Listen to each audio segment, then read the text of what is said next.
Whenever we plan an add-on, we always want to take the player somewhere new, a new place with new stories and new experiences. Far Harbor is the largest landmass we've ever made for an add-on. It's a high-level area full of mystery and danger and a new conflict between the townspeople, the Children of Atom, and the Synths. So we decided to go to Maine, mostly because we wanted to extend the sort of New England feel that we had in Fallout, but take a place that was more rugged and like a harsher terrain, and then build on that, make something that was sort of a feral experience. Most of the town is actually destroyed, and the inhabitants live on the very edge of the town on a dock. So you first arrive to this island, and it's a huge island, you're not sure where to go, and you're pointed to old Longfellow, who's this salty fisherman you meet in an inn. This is now your guide to the island. I got better things to do than guide fools to their death.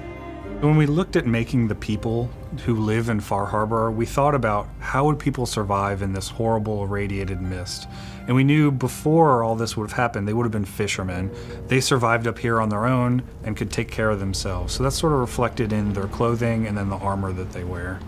They have large meat hooks for melee weapons, and we added a harpoon gun that's really powerful and does a lot of damage.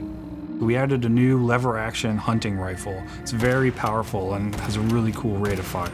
We added a whole new combat armor at the very top level called the Marine Combat Armor. It's the best armor you can get, short of wearing the power armor. So we focused on looking at some of the natural creatures and what would become of them as they evolve in this wilderness. So we added something called the Gulper, this sort of mutated salamander creature. We have the angler who's, through his physiology, absorbs the fog and then spits it at the player in flaming fireballs. We also have a fog crawler. It's sort of like a really large mutated mirelurk, and we added a lot of new creatures like this that would fit in the ecology of this new location. One of the big things we wanted to explore with Synths in Far Harbor is this idea of what does it mean if I think I've replaced someone? I could be a human being, I could be a synth. All of these feelings could be genuine, or they could all be a lie that someone else has put into my head, and I'm just carrying out some unknown purpose. We really like the experience of the glowing sea in the base game.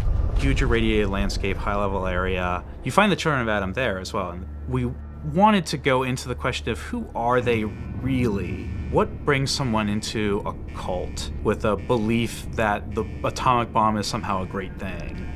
When we were planning Far Harbor, we knew we wanted there to be a lot of different endings or different ways of resolving the conflicts between the groups.